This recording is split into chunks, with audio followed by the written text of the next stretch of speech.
I used to have a physical reaction to the notification sound on my phone. You know the one. Not a text message, not an email, but that specific ping from the banking app telling me a transaction went through or my balance was low. My stomach would drop, my shoulders would tense up, and I would do the only thing that felt safe at the moment. I would swipe the notification away without looking at it. For years, my financial strategy was basically just hoping that if I didn't see the negative numbers, they didn't exist. This is my real-time journey, not expert advice. Here is exactly what happened. Honestly, looking back, it sounds ridiculous, but the anxiety was paralyzing. I call it the ostrich method. You can picture a little stick figure version of me just digging a hole in the sand and shoving my head in it while the fire burns in the background. I convinced myself that checking my account was going to ruin my day. I told myself, I'll check it on Friday, and then Friday would come, and I'd push it to Monday.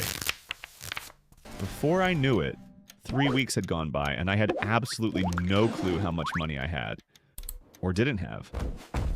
The problem with the ostrich method, obviously, is that the math keeps happening whether I look at it or not. I remember one specific Tuesday standing in line at the grocery store. I had a cart full of food, maybe $150 worth of stuff, and as the cashier started scanning, I felt this cold sweat break out. I realized I hadn't checked my balance in 10 days. I had no idea if the card would decline. I was standing there, heart pounding, praying for the terrifying approved beep. It went through, but the relief only lasted a second.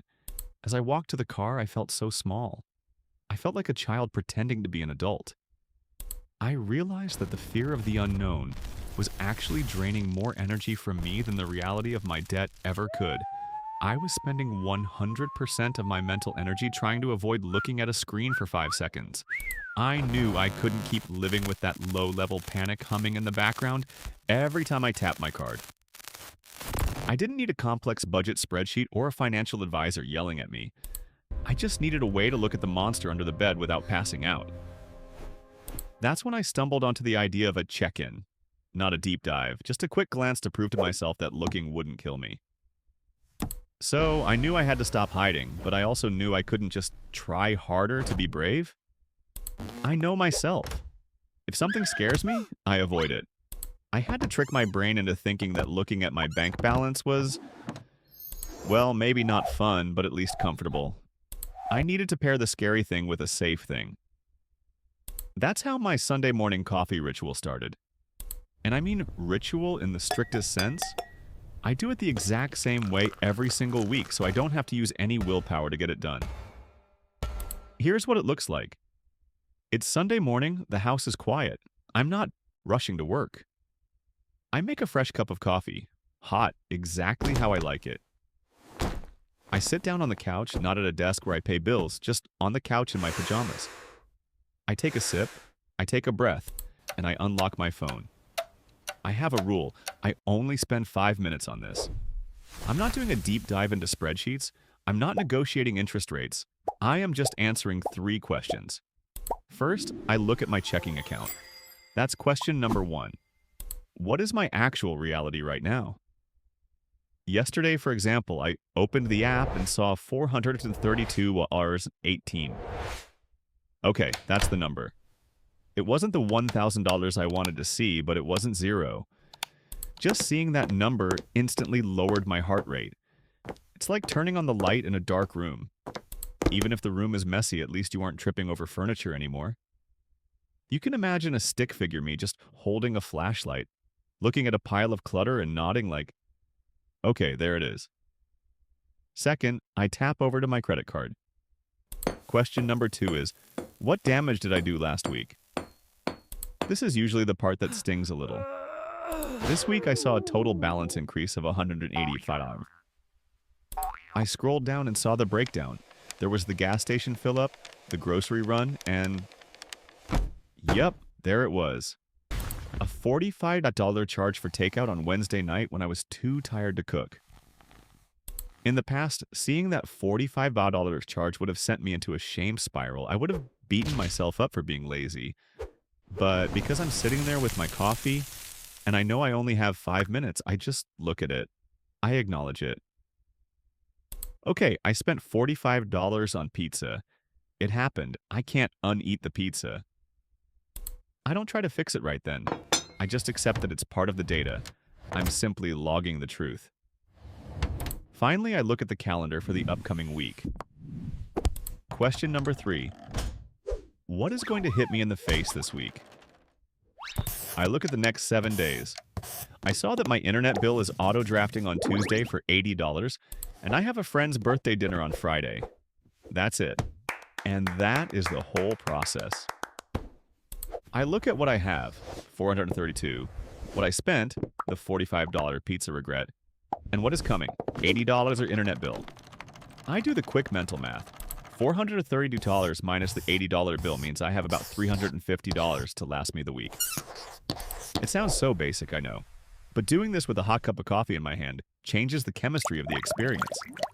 I'm not frantically checking the app in a checkout line. I'm calm, I'm safe. By the time I finish my coffee, I've closed the app. I haven't solved my debt crisis in those 5 minutes, and I haven't become a millionaire. But I have done something arguably more important. I have taken my head out of the sand. I realize that when I check the numbers on my terms in a calm environment, the numbers lose their power over me.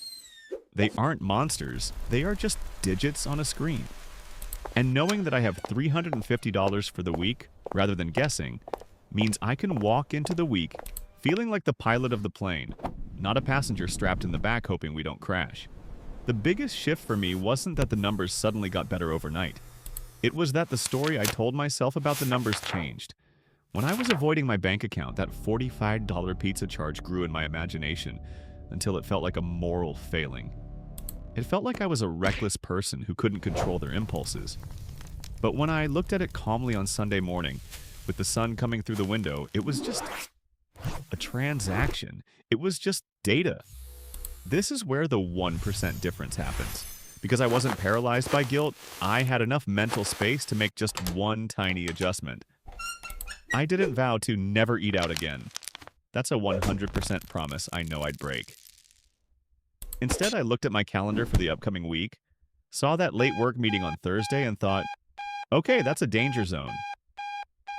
So my only goal for the week became buy a frozen lasagna for Thursday night. That's it. That was my entire financial strategy. By spending $12 on a frozen meal ahead of time, I saved myself from the inevitable $40 Uber Eats order when I got home exhausted. That's a $28 win. It's small. It's not going to pay off my student loans tomorrow. But it's a 1% improvement over last week. If I hadn't done my 5-minute check-in, I never would have seen that pattern. I would have just repeated the cycle, ordered the takeout, and felt bad about it later. The awareness is what breaks the loop. You can imagine the stick figure version of me finally taking the blindfold off.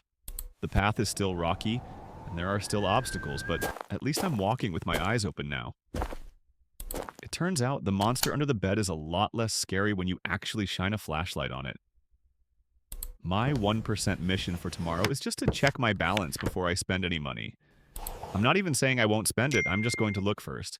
Just 1% today. What's your 1% step? Will you set a calendar reminder for a 5-minute check-in this Sunday? Let's share our small wins in the comments below. I am not a financial expert or advisor. This content is for documenting my personal journey and for entertainment purposes only. Please do your own research before making any financial decisions.